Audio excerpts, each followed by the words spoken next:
Question है, next question जो आया वो क्वेश्चन ये है, ग्रुप में ही दिया हुआ था ये क्वेश्चन कि एक ट्रायंगल है ABC और उसका एंगल A, B और C है।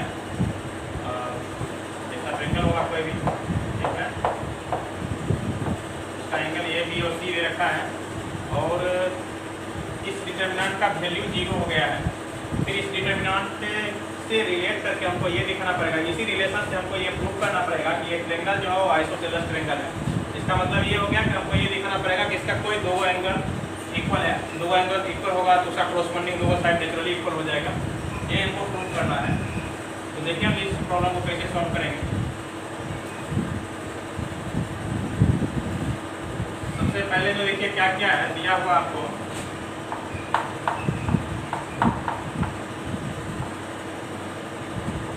One plus sine A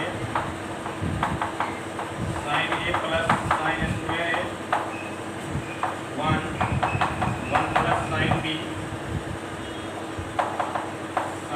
plus sine square B, one plus sine C plus sine square C. इसका वैल्यू 0 दे रखा है। फिर हमको ये दिखाना पड़ेगा कि इसका कोई दो साइड इक्वल है, दैट इज कोई दो एंगल इसका इक्वल है, ये आपको प्रूव करना पड़ेगा। फर्स्ट ऑफ ऑल हम इस डिटर्मिनेंट को सॉल्व करते हैं। डिटर्मिनेंट को सॉल्व करने के लिए देखिए आपको दिख रहा होगा कि आप इसमें डायरेक्ट क्या कीजिएगा, गोल्डन रूल लगा दीजिए। गोल्डन रूल लगाने का क्या मतलब हुआ, आपको देखिए यहाँ पर फर्स्ट रो में तीनों एलिमेंट जो है वो क्या है, इक्वल है। तो कोई दो को हम 0 कर ही सकते हैं। हम एक वर्क कर लेते हैं, इस पर क्या करेंगे, C2 पर एक वर्क करते हैं, C2 से C1 को माइनस करेंगे तो 0 होगा। एंड C3 पर भी एक वर्क कर देते हैं, C3 से अगर हम फिर C1 को माइनस करेंगे तो भी 0 होगा। दो 0 हो जाएगा, हम इजीली इसका वैल्यू निकाल पाएंगे। तो हम एक वर्क कर देते हैं ऑपरेटिंग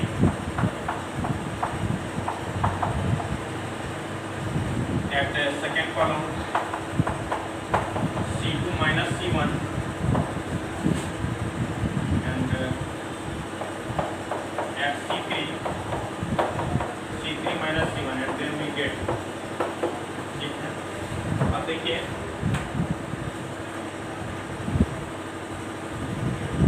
क्या हो जाएगा, ये हो गया आपका। इस पर तो फर्स्ट कॉलम पर कोई वर्क ही नहीं हुआ तो 1 हो गया, 1 प्लस साइन ए हो गया and sine A plus sine square A हो गया। सेकेंड कॉलम पर एक वर्क हुआ है, क्या हुआ है, सेकेंड कॉलम से फर्स्ट कॉलम को माइनस किया गया है। इसका मतलब हो गया कि 1 माइनस 1 दैट इज 0। ये एलिमेंट 0 हो गया। ये क्या हो जाएगा, 1 plus sine B minus 1 minus sine A, तो 1 तो कैंसिल आउट हो जाएगा। तो क्या हो जाएगा, sign B minus sine A होगा, sine B minus sine A हो गया। फिर देखिए क्या हुआ, फिर यहाँ पर देखिए 1 तो कैंसिल आउट हो जाएगा। तो पहले इस पर कर लेते हैं वर्क। ये देखिए क्या होगा, sine B minus sine A होगा और फिर क्या हो जाएगा, sine square B minus sine square A. ठीक है, हम थोड़ा इसको तरीका से लिखते हैं, sine B minus sine A करते हैं एक जगह and sine square B minus sine square A करते हैं एक जगह। इससे फायदा क्या होगा, आपको नेक्स्ट टर्म में sine B minus sine A common भी निकल जाएगा। तो sine B minus sine A plus sine square B minus sine square A, ठीक है। और देखिए फिर क्या हुआ, हम थर्ड कॉलम पर भी वर्क कर रहे हैं, ठीक है। थर्ड कॉलम पर क्या वर्क होगा, थर्ड कॉलम पर फिर C3 माइनस C1 हो रहा है, फिर 1 माइनस 1 क्या हो गया, ये 0 हो गया। ये फिर 1 कैंसिल आउट हो जाएगा, sine C minus sine A.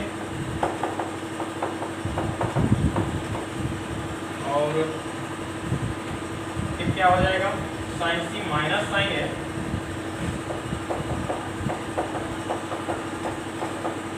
Plus sine square C minus sine square A and this is equal to 0, ठीक है। अब देखिए कि क्या हो रहा है, नेक्स्ट क्या होगा। देखिए आपको ना सेकेंड कॉलम से sign B minus sine A common हो जाएगा। आपको कहेगा सर यहाँ कैसे होगा, देखिए यहाँ भी हो रहा है, यहाँ तो हो ही रहा है ना, आपको यहाँ भी हो रहा है। देखिए इस टर्म में भी साइन बी माइनस साइन ए है और इस टर्म में भी इसको लिख सकते हैं ना sine B minus sine A into sine B plus sine A, तो sine B minus sine A यहाँ से भी निकलेगा। इसका मतलब ये पूरा टर्म से साइन बी माइनस साइन ए बाहर निकल जाएगा। फिर यहाँ से देखिए आपको साइन सी माइनस साइन ए निकल जाएगा, यहाँ से भी आपको साइन सी माइनस साइन ए निकल जाएगा। ठीक है, तो आप क्या कीजिए, इस पर कॉमन निकालिए। पता नहीं आप लोग को एक्स्ट्रा होगा कि नहीं, यही मिला कर देते हैं। क्वेश्चन ये मिला देते हैं, आप लोग क्वेश्चन लिख लिए होंगे।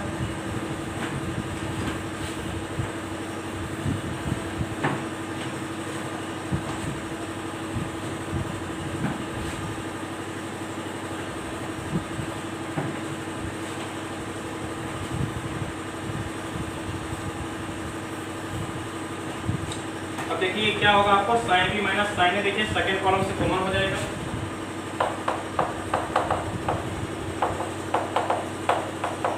ये कहां से कॉमन हो गया है, सेकेंड कॉलम से कॉमन हो गया, इस कॉलम से हुआ है। And sine C minus sine A कहां से कॉमन हुआ है, यहां से कॉमन हुआ है into sine C minus sine ए।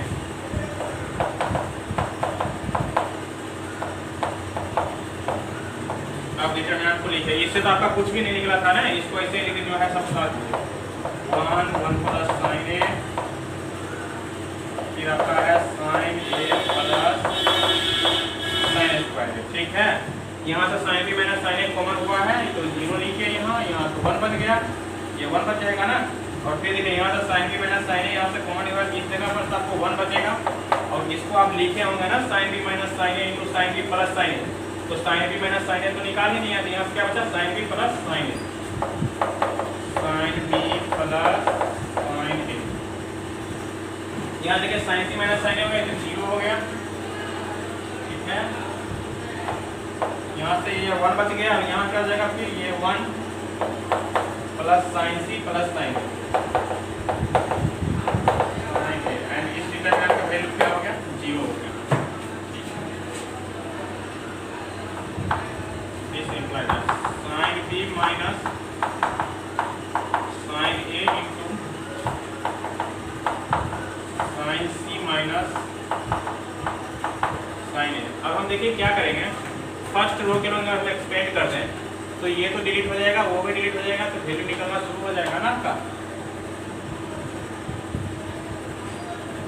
क्या हो जाएगा, ये 1 plus sine C plus sine A minus, फिर क्या हो जाएगा 1 minus sine B minus sine A equal to 0।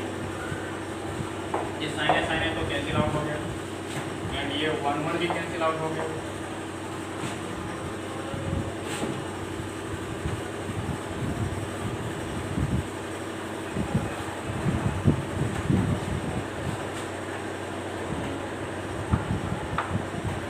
अब देखिए क्या हो जाएगा, ये हो गया आपका sine B minus sine A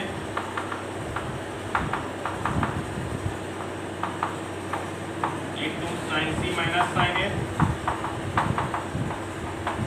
into sine C minus sine D equal to 0। इसका मतलब देखिए तीनों का प्रोडक्ट 0 हुआ है। It is implied that either this factor equal to 0 और दिस फैक्टर इक्वल टू 0 और this factor equal to 0। This implies that sin b minus sin a equal to 0 और sin c minus sin a equal to 0 और sin c minus sin b equal to 0। ठीक है, and this implies that sin b equal to sin a और sin c equal to sin a और sin c equal to sin b। This implies that अब क्या होगा यहाँ से, या तो b equal to a होगा या फिर c equal to a होगा या फिर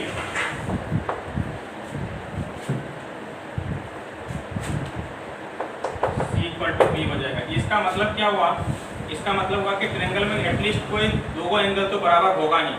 एंड अगर कोई दो एंगल बराबर हो गया तो इसका मतलब ट्रायंगल कैसा होगा, आइसोसेलेस दो एंगल बराबर हो गया तो उसका कॉरस्पॉन्डिंग दो साइड बराबर हो जाएगा। अब जब दोनों साइड बराबर हो गया तो ट्रायंगल कैसा होगा, आइसोसेलेस ट्रायंगल हो जाएगा। यही आपको प्रूफ भी करना था, हम ऊपर से मिटा देते हैं।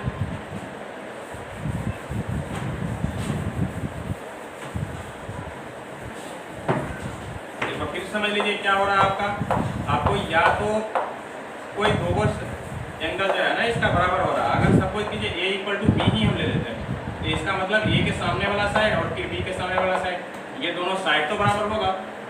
फिर आप लोग पढ़े होंगे जो जब कभी भी कोई ट्रायंगल में दो एंगल बराबर होता है उसका कोरस्पोंडिंग साइड भी इक्वल होता है। तो इसका मतलब क्या हो गया, this imply that triangle ABC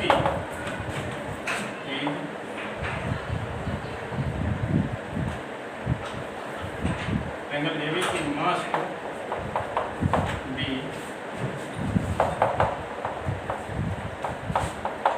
isosceles triangle। इसका मतलब क्या हुआ, ट्रायंगल ABC होगा, ये तो जरूर है कि वो आइसोसेलेस ट्रायंगल होगा, ठीक है, क्योंकि दोनों साइड इक्वल हो गए। नेक्स्ट क्वेश्चन देखिए, एक और भी आया है, वो क्वेश्चन है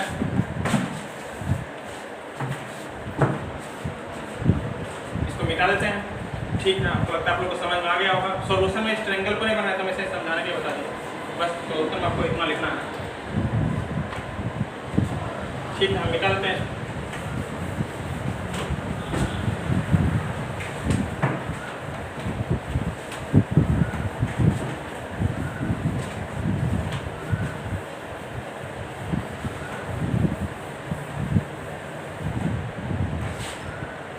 देखिए नेक्स्ट प्रॉब्लम है,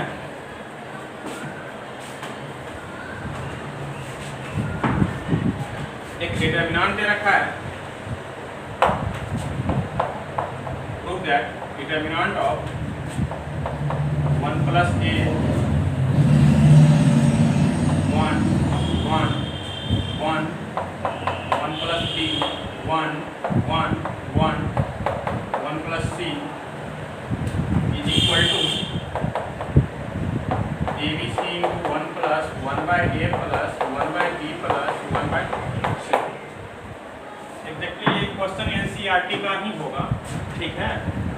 एंड आपको ये प्रूव करने दिया हुआ, बहुत अच्छा क्वेश्चन है, ये बोर्ड में अक्सर पूछते रहता है। और एक बार एक इंजीनियरिंग से भी इसको रिलेट कर दिया था इस क्वेश्चन को, इसी क्वेश्चन को एक पूछा था कोई इंजीनियरिंग में, हमको लगता है AIEEE होता था उस समय, जो भी IIT मेन होता है AIEEE होता था उस समय पूछा होगा। तो देखिए कि ये क्वेश्चन क्या है, तो ये प्रूव करना है। देखिए सबसे पहले चीज़ क्या है ना, प्रूव करने के लिए देता है, इसका मतलब ये समझ लीजिए कि 50% तो सॉल्यूशन आपको क्वेश्चन को देख करके ही समझ में आ जाएगा कि हमको जो है जो प्रूव करने के लिए दिया हुआ है वो जैसा दिया हुआ उसी के अकॉर्डिंग हमको वर्क करना पड़ेगा। तो देखिए अभी आपका जो कुछ भी दिया हुआ है, आप कुछ भी सोचें उससे पहले एक काम कीजिएगा, आप लोग इस क्वेश्चन लीजिएगा, हम इसी को मिटा करके इसी में सॉल्व करते हैं। इस चीज़ को ध्यान रखिएगा, ठीक है। तो आपको प्रूफ ये करना है, देखिए हम सॉल्व करते हैं फिर हम उसको मिटा देंगे। यहाँ से हम सॉल्यूशन स्टार्ट करते हैं। Let this determinant equal to delta, ठीक है। देखिए क्या करना, हमको जो प्रूव करना है उसमें क्या लाना है, हमको लाना है, देखिए 1/a लाना है, 1/b लाना है, 1/c लाना है, ठीक है। अभी तो ऐसा कुछ तो नहीं इसमें दिख रहा है, 1/a 1/b 1/c टाइप का कुछ भी नहीं दिख रहा है। इसका मतलब ये हो गया कि सबसे पहले हम मेरा जो वर्क होगा ये इसको 1/a 1/b 1/c हमको बनाना है और फिर आपको ABC भी लाना है। तो देखिए इस क्वेश्चन को देख करके आपको समझ में आ जाएगा कि ये तभी पॉसिबल है जब हम फर्स्ट रो से A को कॉमन ले लें, ठीक है, सेकेंड रो से B को कॉमन ले लें और थर्ड रो से C को कॉमन ले लें।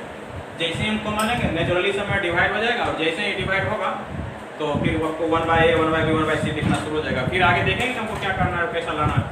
तो आप फर्स्ट रो से A कॉमन ले लीजिए, सेकेंड रो से B कॉमन ले लीजिए, थर्ड रो से C कॉमन ले लीजिए। जब आप कॉमन ले लिए, फर्स्ट रो से A लिए हैं, तो देखिए यहाँ तो A है भी, यहाँ पर तो है भी नहीं, तो इसका मतलब इसमें तो A से डिवाइड हो जाएगा। तो पहले यहाँ A/A लिए 1 ले लेते हैं, पहले इसी को ले लेते हैं, पहले 1 को ले लेते हैं और फिर ये क्या हो जाएगा 1/a हो जाएगा। यहाँ पर देखिए क्या बनेगा, ये 1/a बन जाएगा, इसमें भी डिवाइड हो जाएगा 1/a बन जाएगा, ठीक है। इससे हम सेकेंड रो से हम B कॉमन लिए हैं, इसका मतलब इसमें B से डिवाइड हो जाएगा, ये 1/b हो जाएगा। यहाँ पर क्या हो जाएगा 1 + 1/b हो जाएगा, यहाँ पर क्या हो जाएगा फिर से ये 1/b हो जाएगा, ठीक है। यहाँ पर देखिए इससे C कॉमन लिए हैं, ये 1/c हो गया, ये भी आपका 1/c हो गया, ये आपका 1 + 1/c हो गया, ठीक है। अब देखिए जो आपको प्रूव करना है फिर से उसको देखिए, जो प्रूव करना था उसमें एक फैक्टर हमको मिल भी गया तब तक। ABC हमको लाना था, तो हमको ABC आ भी चुका है, बट हमको जो अब जो आगे का जो वर्क है हमको इस तरह का चीज़ हमको लाना है, 1 + 1/a + 1/b + 1/c टाइप का चीज़ लाना है, ठीक है। तो देखिए हम वो चीज़ कैसे ला सकते हैं। तो बहुत सिंपल है, अगर आप फर्स्ट रो पर तीनों रो को ऐड कर दीजिए तो क्या मिलने वाला है, 1 + 1/a + 1/b + 1/c। आप इसको समझने का कोशिश कीजिएगा। देखिए जो आपको लाना है आपको वैसा ही वर्क करना है, ठीक है। तो आप कहेगा क्या कैसे सर हमको समझ में आएगा, ये आपको समझ में तब आएगा जब आप इसको अच्छा तरीक़ा से देखेंगे और इसको समझने का कोशिश करेंगे और फिर इस चीज़ में, इस डिटर्मिनेंट में इस चीज़ को आप खोजेंगे तो अपने आप आपके दिमाग में स्ट्राइक करना शुरू कर देगा हम कैसे कैसे वर्क करेंगे। एंड एक बार 2 बार बना लीजिएगा तो तीसरा बार आपको अपने आप सब विजुअली समझ में आना शुरू हो जाएगा। इसलिए आप देखिए क्वेश्चन बनाने में कमी मत कीजिए, क्वेश्चन जरूर बनाइए। वो अलग बात है, वीडियो बनाने में थोड़ा सा टाइम लगता है तो आप लोग उतना हम नहीं बता पाते हैं, ज़्यादा एग्जाम्पल बताते तो आपको ज़्यादा कॉन्सेप्ट क्लियर होता। बट आप लोग घर पर खुद से, जैसे बुक में भी दिया हुआ है उसमें और अच्छा समझा के लिखा हुआ होगा कि taking common A in first row, taking common B in second row, taking common C in second third row. तो इस तरह से आपको समझने में फ़ायदा मिला। और जो भी नहीं बने आप ग्रुप में डालिए, हम बनाने का कोशिश करेंगे और हम आपको ज़्यादा क्वेश्चन सॉल्व करके आपको वीडियो भेज दिया करेंगे, ठीक है। देखिए आप क्या करेंगे, तो हमको 1 + 1/a + 1/b + 1/c चाहिए। हम फर्स्ट रो पर तीनों रो को ऐड कर देते हैं। Operating at row 1 + row 2 + row 3 and then we get, ठीक। देखिए डेल्टा इक्वल टू क्या मिला, डेल्टा इक्वल टू ABC आपको पहले से आया हुआ था। अब इस पर जब ये तीनों ऐड होगा तो ये मिलेगा 1 + 1/a + 1/b + 1/c। सिमिलरली यहाँ भी ऐड हो गया तो क्या मिलेगा, 1 + 1 + 1/a + 1/b + 1/c, 1/a + 1/b + 1/c। ये भी आपको हो जाएगा 1 + 1/a + 1/b + 1/c। यहाँ से आपका हो गया 1/b, ये आपका हो गया 1 + 1/b, ये हो गया आपका फिर 1/b, ये हो गया आपका 1/c, ये फिर हो गया आपका 1/c, फिर यहाँ आपको हो जाएगा 1 + 1/c। अब देखिए क्या होगा, नेक्स्ट स्टेप में क्या होगा। सबसे पहले हमको ये प्रूव करना था, जो प्रूव करना है उसमें हम ये सबसे पहले हम कॉमन ले लेते हैं, ठीक है, क्योंकि ये हमको चाहिए ही चाहिए। तो हम नेक्स्ट स्टेप में क्या करेंगे कि ये भी टर्म हम बाहर कर लेते हैं। This is equal to ABC × 1 + 1/a + 1/b + 1/c into, जैसे ही कॉमन लेंगे तो यहाँ से 1 मिला, 1, फिर यहाँ से 1/b मिला, फिर यहाँ से 1/c मिला, फिर वहाँ से भी 1 मिल गया, ये हो गया 1 + 1/b, फिर यहाँ से 1/c मिल गया, ठीक है। फिर यहाँ से वहाँ देखिए 1 ही मिला, फिर ये मिल गया आपका 1 और ये क्या मिल गया 1 + 1/c, ठीक है। अब देखिए क्या होगा, अब तो आप गोल्डन रूल लगा सकते हैं, तो लगाइए गोल्डन रूल, ठीक है।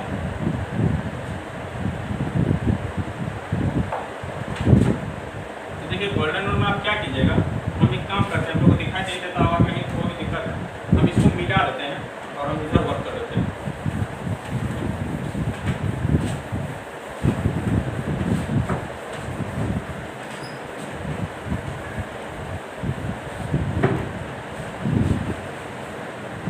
अब देखिए हम गोल्डन रूल लगाने क्या हुआ, यहाँ पर देखिए ये आपको इसमें तो तीनों एलिमेंट सिमिलर है, तो आप C2 पर वर्क कर दिए, C2 - C1 एंड C3 होगा C3 - C1।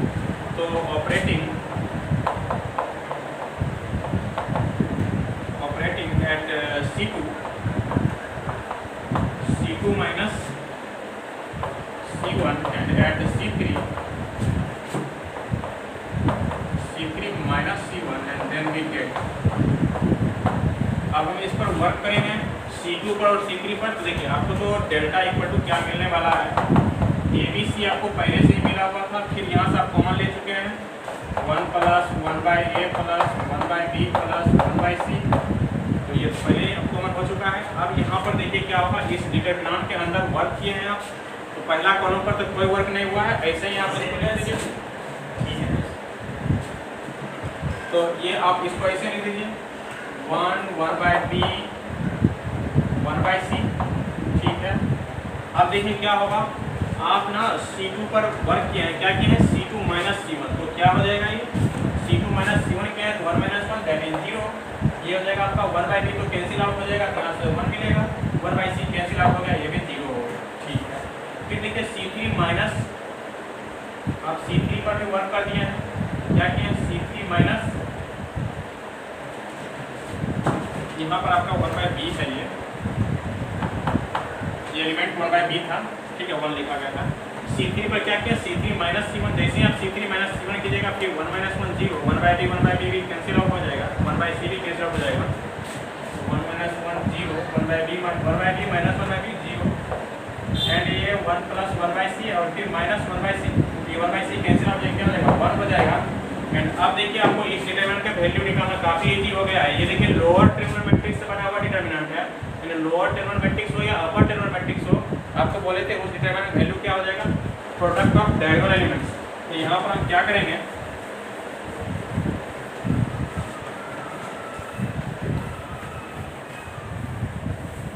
यहाँ पर आप क्या करेंगे,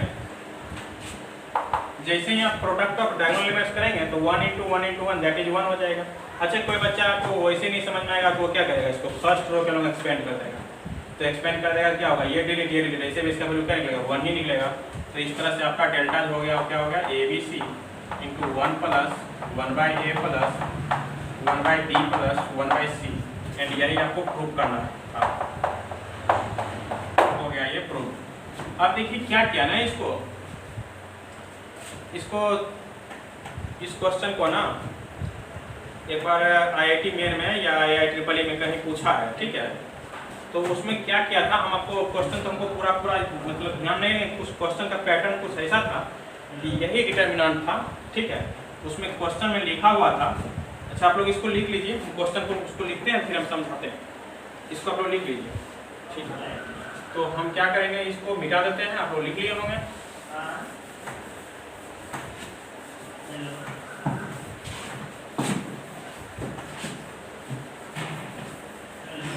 देखिए क्वेश्चन ये था, क्वेश्चन का हम पैटर्न बता रहे हैं, if A B C are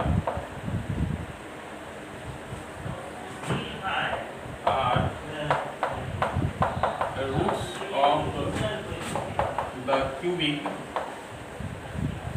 या इक्वेशन लिख देते हैं x³ + x + 1 = 0, ठीक है। एक क्यूबिक इक्वेशन दे रखा है x³ + x + 1 = 0, then value of 1 1 1 value of the value of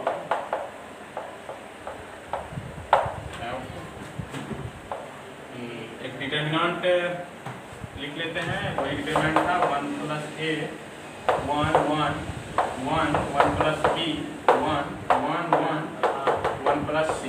इस डिटरमिनेंट का वो वैल्यू पूछना था, 4 ऑप्शन कुछ दिया हुआ था और क्वेश्चन का एक इक्वेशन ऐसा ही कुछ दिया हुआ था, हम आपको ऐसे ही लिख दिए। हो सकता है इसका डिजिट चेंज कर दिया हो, 1 2 3 4 5 कुछ भी कर दिया हो, कोई दूसरा इक्वेशन का कोएफिशिएंट ही चेंज किया होगा, या मे बी यही इक्वेशन था, ठीक है। तो देखिए क्या होगा, इस डिटरमिनेंट को वैल्यू पूछ रहा है, तो आप देखिए क्या होगा, अभी आप जस्ट इसका वैल्यू जो आप निकाले, इस डिटरमिनेंट को भी हम निकाले हैं, तो इसका वैल्यू क्या लिखे थे, ABC × 1 + 1/a + 1/b + 1/c, ठीक है। अब वो क्या किया, जो इस डिटरमिनेंट का डायरेक्ट तो वैल्यू नहीं पूछा, वो क्या किया, एक क्यूबिक इक्वेशन दे दिया, मतलब ये हो गया कि वो डिटरमिनेंट को थ्योरी ऑफ इक्वेशन से रिलेट कर दिया। IIT में हमेशा यही काम करता है, वो क्या करता है, कभी भी सिंगल स्ट्रेट फॉरवर्ड क्वेश्चन वो बहुत कम पूछता है, वो क्या करता है, 1 2 टॉपिक को मिला के क्वेश्चन बनाता है। जैसे कि अभी क्या किया, वो डिटरमिनेंट को और क्वाड्रेटिक की थ्योरी ऑफ इक्वेशन को दोनों को मिला करके कंबाइन करके एक बहुत सुंदर क्वेश्चन बनाया। अब क्या होगा कि कोई भी स्टूडेंट है, अगर वो NCERT वगैरह कोई बुक पर गया तो डायरेक्ट तो ये बनाया, बट वो क्या किया, उसको इससे कनेक्ट कर दिया, तो बच्चा का थोड़ा सा दिमाग और स्ट्राइक करेगा कि इसको आसानी से सॉल्व कर देगा, नहीं तो नहीं कर पाएगा, क्योंकि डिटरमिनेंट तो बहुत सिंपल पूछा, इस डिटरमिनेंट में कोई दम ही नहीं है, ये तो एनसीईआरटी के बुक से लिया हुआ डिटरमिनेंट है। तो ये ABC हो गया 1 + 1/A + 1/B + 1/C हो गया। उसके बाद का जो काम किया वो ये कर दिया, ठीक है। वो कहा कि तुम वैल्यू निकालो। तो देखिए हम कैसे निकाल सकते हैं। तो अभी देखिए आप लोग क्या होगा ना, आप लोग अगर थ्योरी ऑफ इक्वेशन में अगर आप लोग पढ़े होंगे तो आप लोग को क्लास 11 के फंडामेंटल में हम बताए होंगे कि अगर कोई ये क्यूबिक इक्वेशन है ax³ + bx² + cx + d = 0 and suppose कीजिए इसका रूट्स है अल्फा बीटा गामा। क्यूबिक है तो इसके 3 रूट्स होंगे, अल्फा बीटा गामा, ये तीनों रूट हो गया। अब आप लोग को बताया हमने सिग्मा अल्फा का वैल्यू, सिग्मा अल्फा का मतलब क्या हो गया, अल्फा + बीटा + गामा। इसका वैल्यू क्या बताए थे आप लोग को, तो यहाँ पर ऐसे बताए थे ना प्लस माइनस, ठीक है। तो इसका प्लस ये क्या हो गया, माइनस हो गया, तो इसका वैल्यू क्या होते थे -b/a, -b/a। फिर देखिए आपको सिग्मा अल्फा बीटा भी हम बताए थे, मतलब दो के रूट के प्रोडक्ट का सम, वो क्या बताए थे, यानी कि इसका मतलब क्या हो गया, alpha beta + beta gamma + gamma alpha equal to क्या बोलते हैं, प्लस माइनस प्लस, तो ये हो जाएगा c/a। फिर आपको तीनों रूट का प्रोडक्ट बताए थे, यानी कि अल्फा बीटा गामा का वैल्यू बताए थे, ठीक है। और वो क्या बताए थे, अल्फा बीटा गामा वैल्यू, फिर क्या हो जाएगा प्लस माइनस, तो -d/a। अच्छा आप लोग को ये याद करना भी बताए थे, अगर मतलब ऑड रूट्स का प्रोडक्ट का सम निकालना हो, जैसे 1 का 3 का, तो साइन माइनस कर दीजिएगा और 2 वाला क्या कीजिएगा, 2 4 6 भी, तो फिर 4 होगा ही नहीं क्योंकि ये क्यूबिक है, बाई क्वाड्रेटिक रहता तो होता भी 4, तो वहाँ पर क्या करना है, प्लस कर देना। तो ये आप लोग को बताएंगे हम थ्योरी ऑफ इक्वेशन में, तो इस कॉन्सेप्ट का हम अभी इसमें यूज कर लेंगे। अगर आपको ये याद होगा तो अभी आप देखिए, अभी इसका रूट अल्फा बीटा गामा ना होकर के उस इक्वेशन का जो रूट दे रखा है क्वेश्चन में वो ABC दे रखा है। तो इसका साफ मतलब है कि अगर हम a + b + c लिखें तो a + b + c देखिए क्या होगा, यदि इनकम्प्लीट इक्वेशन है ना, आप देख रहे हैं ना, ये इनकम्प्लीट इक्वेशन है, क्यों, क्योंकि यहाँ x³ है और x² वाला टर्म में गायब है। तो अगर हम रूट्स का सम निकालते हैं, अल्फा + बीटा + गामा निकालें, तो -b/a लिखें, मतलब minus coefficient of x² bye coefficient of x³। तो यहाँ पर तो x² का कोफिशिएंट ही नहीं है, तो उसको क्या लेंगे, 0, एंड 0/1 इक्वल टू क्या हो जाएगा, 0 हो गया। अच्छा आपको इसका जरूरत पड़ेगा, तो ये तो आपको हम लिख दिए। फिर देखिए आपको किसका जरूरत पड़ेगा, इसका तो जरूरत नहीं पड़ेगा आपको, फिर आपको पड़ेगा AB + BC + CA का जरूरत, ठीक है। अच्छा ये दो रूट के प्रोडक्ट का सम क्या होगा, तो यहाँ पर देखिए क्या है, दो रूट का प्रोडक्ट का सम, यहाँ पर देखिए c यानी x coefficient by x³ coefficient, x coefficient क्या है 1 है, x³ कोएफिशिएंट क्या है 1 है, दैट इज 1/1, इसका मतलब क्या हुआ 1 हो गया। एंड अब आपको जरूरत पड़ेगा ABC का भी, क्योंकि ABC भी तो है, तो इसका मतलब ABC का अगर हम वैल्यू निकालना चाहें तो हम क्या निकाल सकते हैं, ये क्या है ABC -d/a, d क्या है कांस्टेंट टर्म है, minus constant term by coefficient of x³, यहाँ पर कांस्टेंट टर्म क्या है 1 है, इसका वैल्यू क्या हो जाएगा -1। अच्छा ये सब तो आप लोग को निकालने आता ही होगा, ठीक है।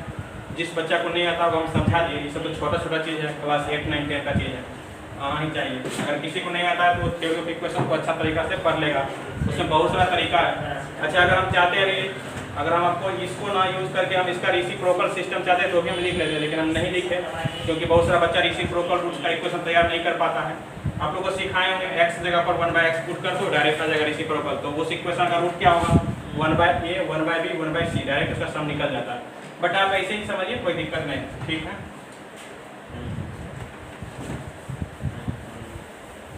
तो देखिए ये जो हो जाएगा आपका ABC का वैल्यू, A × B × C का वैल्यू क्या है -1 है, तो इसका मतलब इसका वैल्यू क्या होगा -1 × 1 प्लस। अच्छा ये तीनों का तो वैल्यू ऐसे तो नहीं पता चलेगा, तो तीनों का एलसीएम ले लिया तो क्या हो गया, ये ABC हो गया, ठीक है। और यहाँ पर देखिए क्या होगा BC + CA + AB equal to minus ये 1 प्लस। अच्छा यहाँ देखिए AB + BC + CA, इसका वैल्यू क्या हो रहा है 1 आ रहा है, और ये क्या हो जाएगा ABC का -1 हो गया।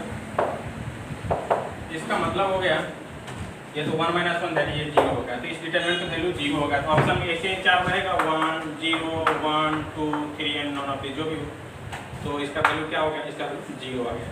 तो इस तरह का चीज़ था, एक बार क्वेश्चन ये आईडी मैंने पूछा था, हो सकता है कुछ और भी तरीका लगा देगा, इसको रिलेट कर करके पूछे, तो हम आपको मेनली ये बताना चाह रहे थे कि देखिए IIT मेन क्या करता है, आपके बोर्ड का ही क्वेश्चन आता है, आपके बुक का ही क्वेश्चन आता है, उसी को क्या करता है कोई एक दूसरा